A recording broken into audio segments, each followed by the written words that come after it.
Back in 2021, DC Comics seemingly struck gold with the fascinating Robin series centered around the characterization of Damian Wayne.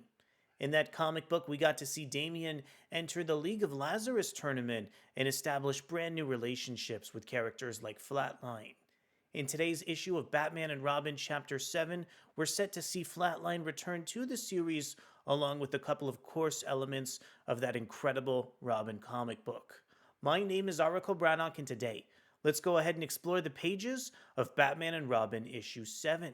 But before we get deeper into the video, I want to encourage you to consider subscribing to the channel and hitting the like button over on this video. Flatline returns.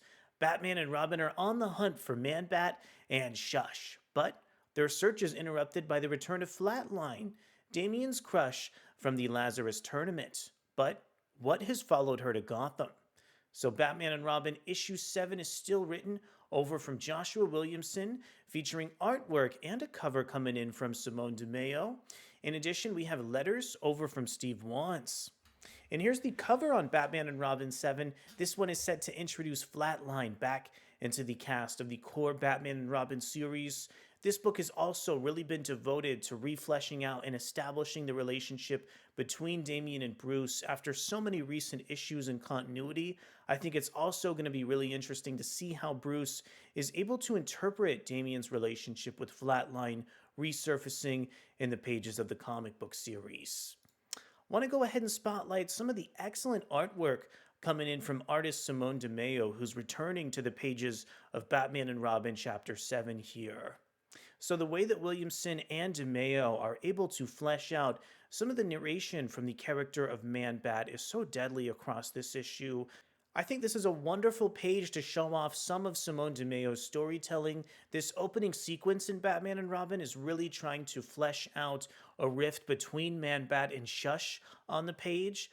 The way that they hint at some of the internal politics and feature all these like cutting glances from characters like Man-Bat as well as Shush just evokes so much fascinating emotion for me as a reader and actually created a lot more context for the surprising cliffhanger on Batman and Robin 7 as well. As we mentioned up top here, I was so excited to see Flatline head back into the series. Also, watching the way that Bruce was able to interpret the relationship between Damian and Flatline added a ton of context over to this issue. I love how Bruce is playing a reluctant father narrative over to Damian, but still seems reluctantly happy to see him leave off with Flatline a little bit later on in the issue. I was also really stunned at just how much attention Joshua Williamson and DC's editorial are paying to continuity.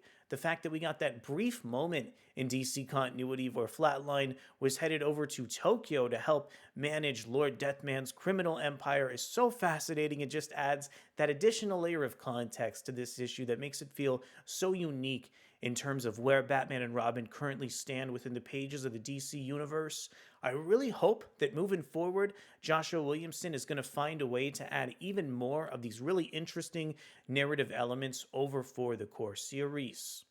Also, I did find that there was an interesting element of conflict that Joshua Williamson introduced between Damian and Flatline. I really hope that this plotline doesn't derail their entire relationship, because I think some of the momentum that Joshua Williamson has really cemented in terms of Flatline and Damian is so epic, and I would hate for him to lose that just in terms of some of the conflict for the overall nature of the storyline here. Moving forward, I would also really like to see White Rabbit show back up within the context of this book as well. She had so many great cameo appearances and interactions between Damian and Bruce within the first couple issues of this core series. Also, I think the way that the cliffhanger is introduced by Simone Di Meo, just in terms of a visual reference, is so fascinating and does just a great job kind of inverting some of these elements within the core narrative to really bring Batman and Robin towards a new direction. I hope moving forward, this book is past the investigative phase into Shush or Principal Stone and is really just fleshed out and devoted to interacting with this fascinating piece of dialogue concerning the character of Man-Bat. So at the end of the day, I really think DC's core Batman and Robin series has done a great job fleshing out some of the relationship dynamics between the characters of Flatline and Damian.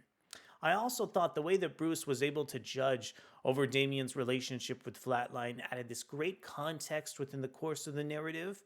Joshua Williamson and Simone Di Meo did a great job building up to some of the antagonism between Shush and Man-Bat as well within the course of the series. But I want to know from you, what are some of your thoughts over on Batman and Robin Chapter 7?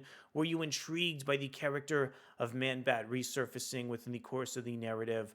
What are some of your thoughts over on this issue? Let me know down in the comments below.